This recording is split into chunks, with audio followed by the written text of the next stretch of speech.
বন্ধুরা, সম্পূর্ণ পর্ব দেখতে চ্যানেলটি সাবস্ক্রাইব করুন। অনুভবের পেশ করা সমস্ত তথ্য প্রমাণের সামনে বনলতা একেবারে কুণ্ঠাসা হয়ে পড়ে, কারণ সে ভাবতেও পারেনি অনুভব তার ওপর এতটা কড়া নজর রাখছিল। আসলে বনলতা যখন কফি শপে ময়ূকের হাতে গয়না বিক্রির টাকা তুলে দিচ্ছিল, তখন অনুভব দূর থেকে সব কিছুর ভিডিও করে রেখেছিল।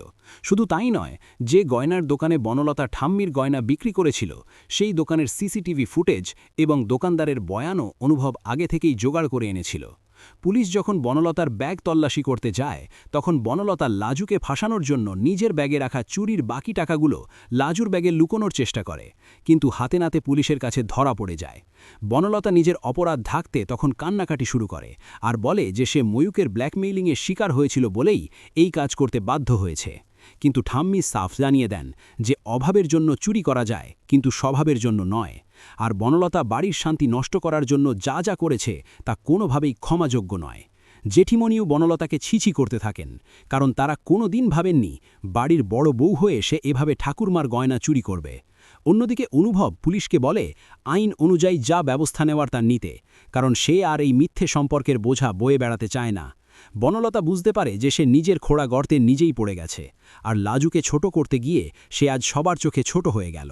লাজু অত্যন্ত দয়ালু মেয়ে হওয়া সত্ত্বেও আজ বনলতার জন্য কোনো সহানুভূতি দেখায় না, কারণ সে বুঝেছে যে বনলতা তাকে বারবার বিপদে ফেলার চেষ্টা করেছে। পুলিশ বনলতাকে গ্রেপ্তার করে নিয়ে যায় আর ময়ূককেও ধরার জন্য জাল পাতে।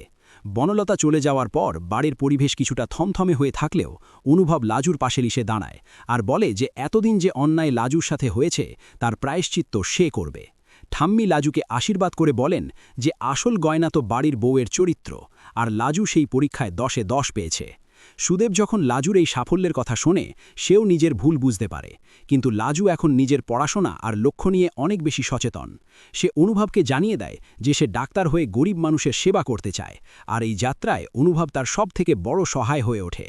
বনলতার চ্যাপ্টার ক্লোজ হওয়ার পর অনুভব আর লাজুর জীবনে নতুন ভোরের সূচনা হয়, যেখানে কোনো সন্দেহ বা ষড়যন্ত্রের জায়গা নেই, বরং একে অপরের প্রতি সম্মান আর ভালোবাসা বাড়তে থাকে।